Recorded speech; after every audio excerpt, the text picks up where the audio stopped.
Good morning, good afternoon, Senator. Firstly, thank you for taking some time out of, I know, your very busy schedule and agreeing to meet and answer some of my questions as it relates to higher education policy, exclusively as it relates to the Virgin Islands. Okay? So, it's widely known in the Virgin Islands that you are a pioneer of education in general, whether it be your hours in the schools, whether it be your legislation. Your office provided to me some copies of legislation that you have submitted and drafted previously. What others have you submitted that were not submitted by your office that you can think of off of the top of your head as it relates specifically to public education and public education policy? Well, you know, I have an office of overachievers. I'm quite sure what they submitted to you. Of course. But I'm not sure if they gave you the one on the school calendar. We had proposed, one of the things that was very important to us was the requirement of 180 instructional days for 1080 instructional hours that's required in our law for the length of the school year. And so testimony from the department officials always included this problem that we have with professional development. So what has been happening in the schools is that they have been taking professional development time away from instructional time. And so we submitted a bill to expand the school calendar to specifically include time for professional development so that that wouldn't take away from the students' instructional time. So that was one important one. The bill was submitted actually in the first legislature. We resubmitted it in the 32nd, and I'm waiting for the draft to come through. Okay. So that will be one. I am certain that they shared with you some of the scholarship opportunities that we have worked on and have become more. Yes, the Salon Vow. The Salon Vow, which I think was very important, particularly to our adult learners, because they have not been able to get the Val and scholarships traditionally as students in the big program, and so I thought that was not an equitable situation, one, and two, that since we are encouraging all of our learners to continue their education, then I think we should support it, at whatever price. The others include trying to get more scholarship opportunities from the EDC companies. We have submitted that as well. The present law provides that each company should provide a scholarship of something like $3,500. And we wanted to change that so that each company would provide the equivalent of full scholarship to the university, at least a full year, right? So that is also legislation that we propose. So those are some that I don't know if they touched on. Yeah, you gave me some pretty new ones. So, as it relates specifically to higher education policy, do you believe Virgin Islands students, specifically those at the secondary level, are prepared to enter colleges and universities or the workplace? Do you believe the curriculum now, as it stands, or the school system generally, prepares our students enough for workplace or for college?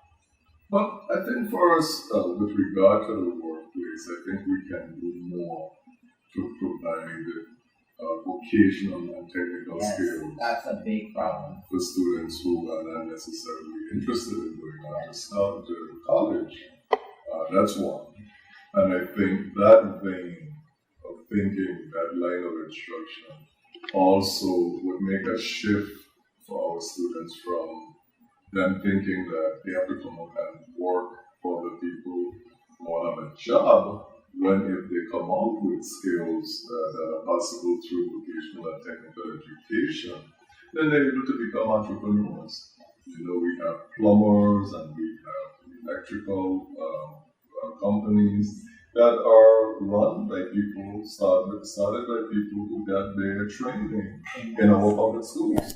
And I think we need to encourage that. So that's one thing. I think we can do more with vocational and technical education. Now, I think our students, the level of preparation, of course, is reflected differently from student to student. Yes, of course. Because we have our success stories. We have our students who go to the university here, and we have our students who go to the universities on the mainland and do extremely well. Yes. And then we have others who need to go in skill preparation classes when they enter the university. So it's not a one condition kind of situation. I think as a society, we have to think about the messages we send to young people about education. Because it's not just policy, it's culture, you know. And we come from a time when, at least for me, when people like my grandparents and my parents believed that education made you a better person.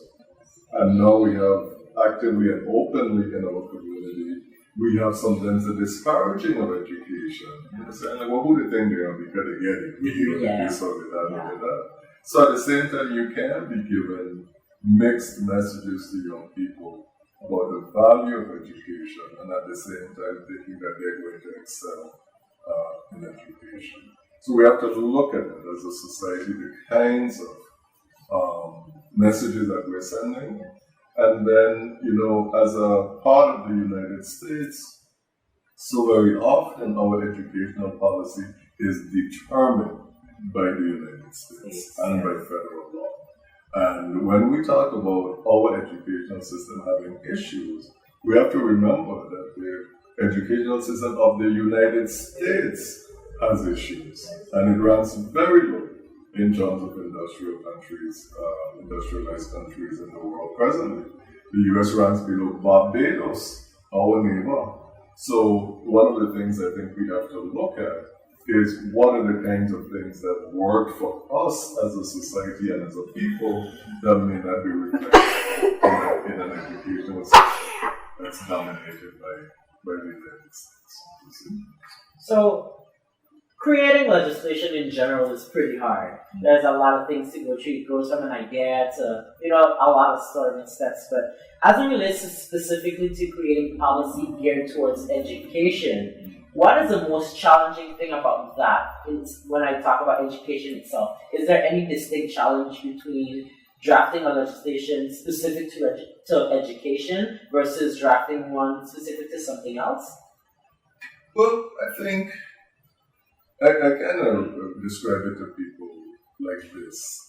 When you're talking about making changes to the educational product or to the educational system, it's almost like fixing a moving train, right? It's not like you're going to stop and then you're going to fix whatever you think is an issue and then you start again.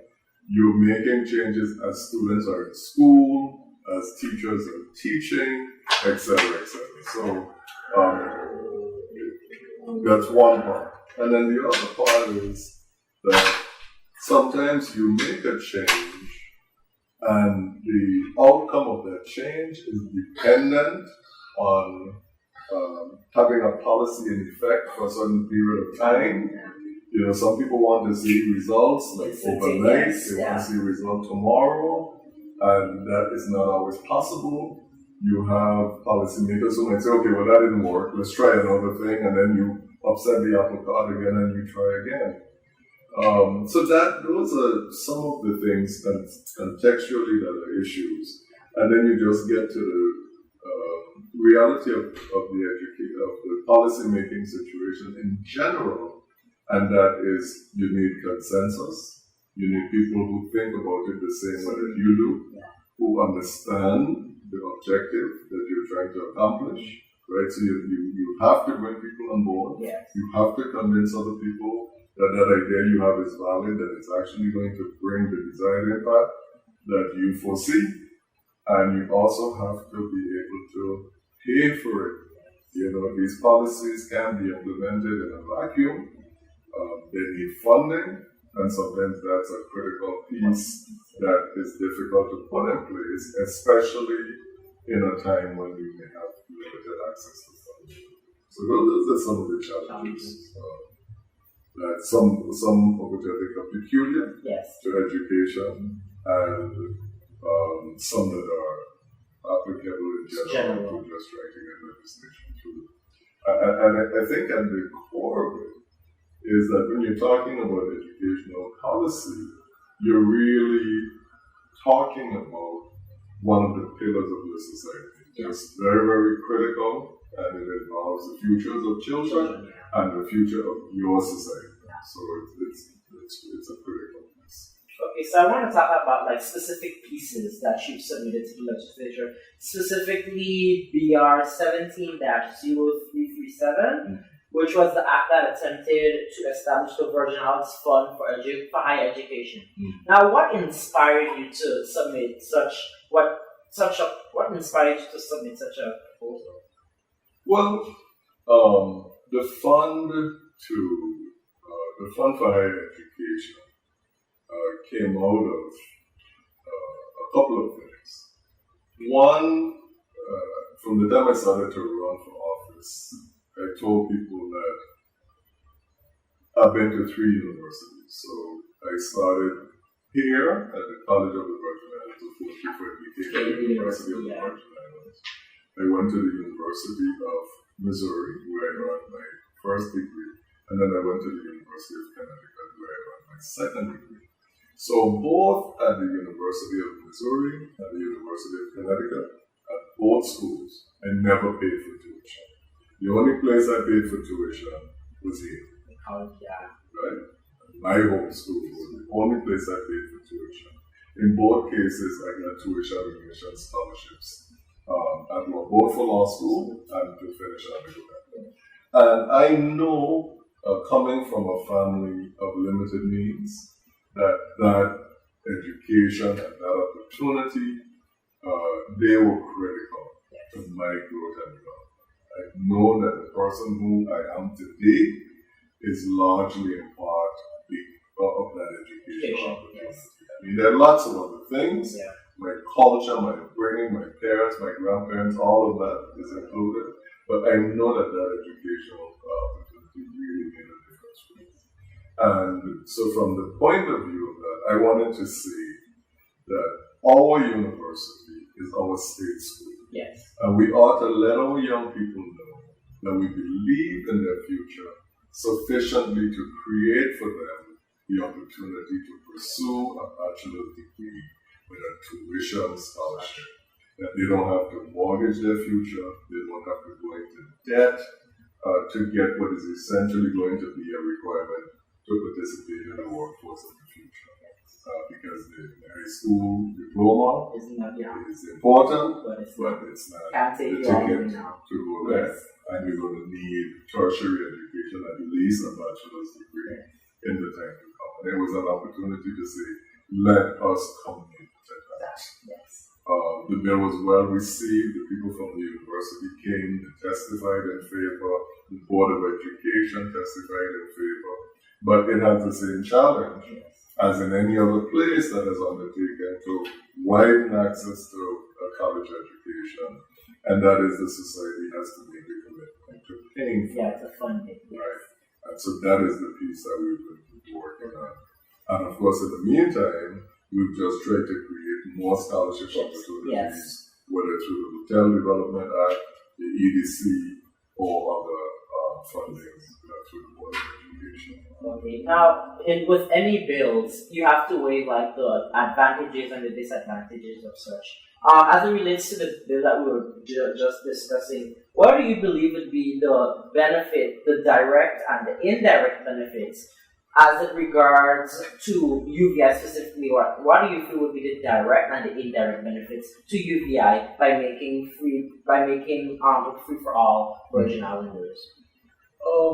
Well, what it would do, there was a stipulation in it that the student would have had to attend high school for their full high school career, for 4 years in the Virgin Islands. It does not differentiate between whether you attend a public, private, or parochial school, right? Because I wanted it to be accessible to a broad range of students. Now, there's also a component piece that we've been discussing, is that you also want to make sure that your university is offering preparation, coursework, curriculum in areas that are important to your community. Yes. So that piece you have to make sure as well, because you don't want to prepare the student for an environment that doesn't exist. So then they still have to leave and go someplace to look forward, right? So a part of it is also looking at what we need in the Virgin Islands economy. What are the jobs that we need?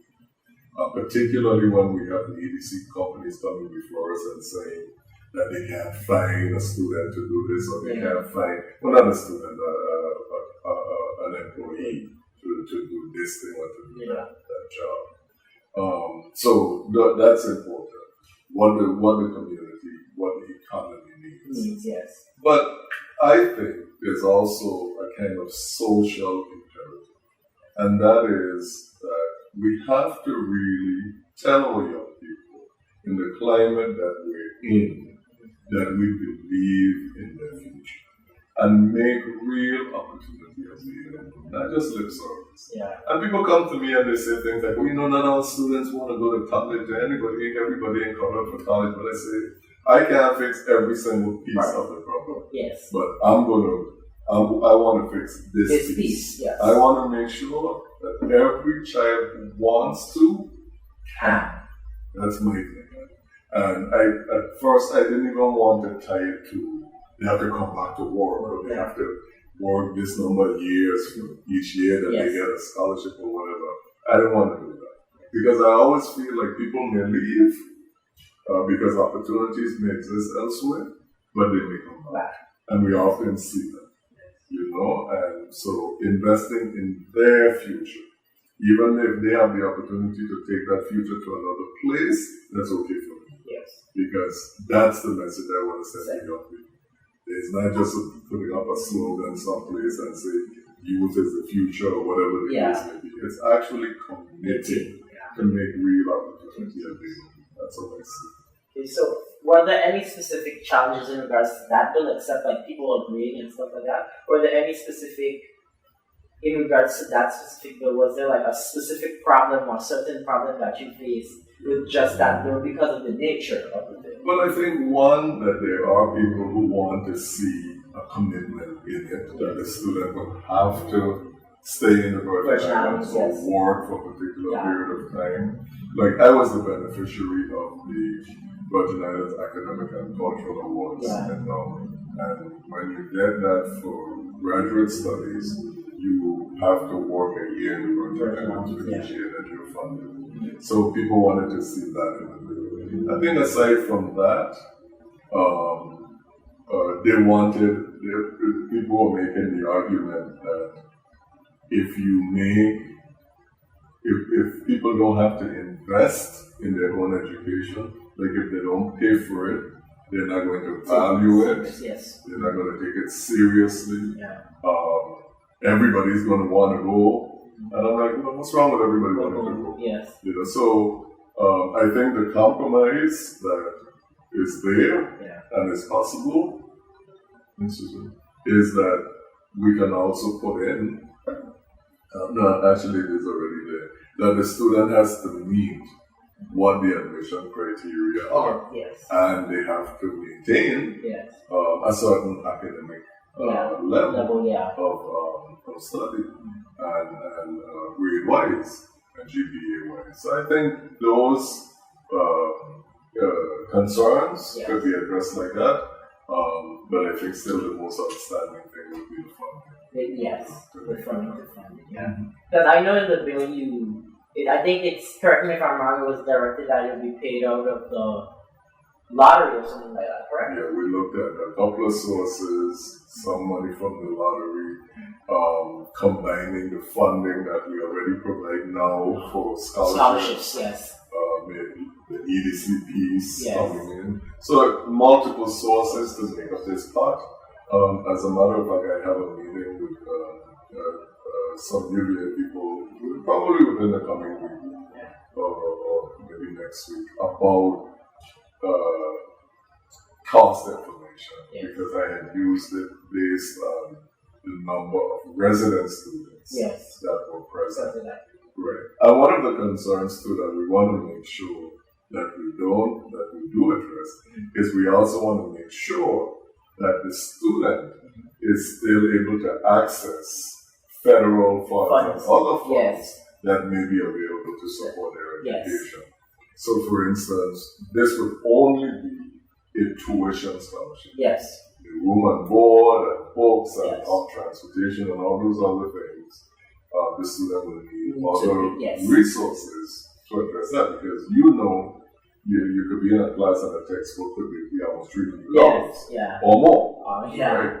So there still will be needs that the student will have. This is just to say that we as a society will commit to paying your tuition, and you could invest some more in the rest, or we could access other funding to address the other needs that the student. Because I know in my research with Dr. Hall, we're working on a similar project, so to speak. I'm doing research for it, and I know that a lot of the clauses in most of the states that have decided to pursue free higher education is that it's what's considered a last dollar scholarship, in which it only applies after everything else have been applied. So it's like you're still able to apply for scholarships and stuff like that. It's just the Virgin Islands or the state will cover whatever else that's left. Sure. Yeah, so I think that's also a good thing. You've obviously proved that you are committed to this bill due to what your statements. So are you aware that in some other states that they've actually accomplished the goal that you're trying to set today? In some states and in some countries. Yes. That they see the need to support their students in ways like this. I remember when I was teaching at the university, one of the best students in my class came from the BBI. And it wasn't that she was any brighter than anybody in the class at the time. But she had a little boy, and I think he was probably 3 years old at the time. And the BBI provided, even for his care, even for his daycare, was included in her scholarship. So I always used to say to people, imagine a mother going to school and not having to think about where her child is and who's taking care of him. All of that just gives you the freedom and the clarity to pursue your studies in a way that you could produce excellence. So other countries have recognized it, and so part of our research is also looking at the mechanisms that those places have used. And again, sometimes people, think that whatever happens someplace else we could adopt here. But again, I don't really want to tie the students' hands, and I don't want to frustrate students. On the one hand, you're giving them an opportunity. On the other hand, you're tying them to return. And if you're not going to provide employment opportunity when they return, then what is this price that you're putting them in? So what are they coming back for? So I think invest in them. Just invest in them as a society. These are your people. Invest in them. And they will come, and they will work, and they will help your society because you have invested in them. Let it be their moral imperative. That they have to change. By the statute. So in other places that require that, we might not want to do that. But we are going to look at some of the funding mechanisms that have been employed in some places. Okay, so if the bill were to become law, do you see any major disadvantages? Because I see a lot of advantages. Investing in your youth, they're able to build the economy, diversifies the economy. But personally, do you see any distinct disadvantages as it relates to the Virgin Islands specifically? Disadvantages? No.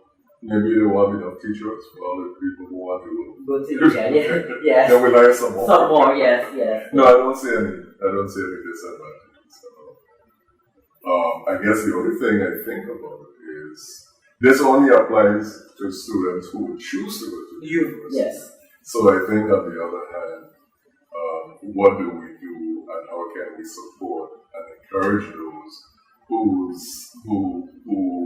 whose major is not available at UVA? So maybe that's would fall in the category of disadvantage, but we'd have to look at that and see how we support our students who go elsewhere. It could be that we could give them whatever is the equivalent of a UBI scholarship, but my bill was really intended to serve two purposes. So one, it was to make the opportunity available to students, but two, it was also to support our university. Okay. You see? So those were really the two purposes. But from the point of view of whether there might be any disadvantage, that would be the only thing that I could think about. Making it, what happens to students who, not that they don't want to, but this is not about a buffet. Yes. It's any Chinese restaurant. This is students who cannot move because what they want to study is not there. I think that's a reasonable. I agree. Yeah. Okay, so when, of course, if you're providing access to a wide range of students, that puts a big, we touched on that a minute ago, that puts a kind of a quote-unquote strain on the university's resources. Do you see let's say, a situation in which, because the bill provides access to so many students, do you see more funding having to be allocated to UVI to support all of the students that are going? Well, I don't think that my initial concern is not that the halls of the university will be flooded. I think that the young people who want to take advantage of it will. Yes. I think there are others who still will go away, who want a different experience, one, and two, who cannot go because their major isn't offered. Yes. So I don't see a flood at the onset. I mean, I think we should be prepared to support the university in providing resources. But remember that we're going to budget for these students, and the university is going to receive what would have been the equivalent of their tuition. So it's not like they're not going to be bringing in resources to make the decisions about whether they need additional staff, and or whatever the case. So I don't really foresee it as a problem. You've answered all of my questions and much more. So once again, thank you. And before we end, is there anything you'd like to say that relates to public policy to me, specifically that I haven't asked or I haven't touched on? Is there anything you'd like to, mention that you probably didn't get to? The thing that I would like to say is probably directed to the students, like yourself, and students at the university.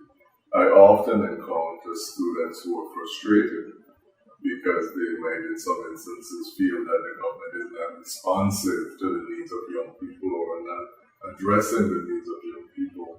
And I want to always encourage young people from the time that they are eligible to participate in the process. And that actually even beyond that, before you can even vote to participate in the process, the requirement of awareness, the requirement of paying attention to what is going on in your community, to discern between your leaders, who you want to support, because that's what politics is about. You have to be involved. You have to know what is at stake. You have to pay attention.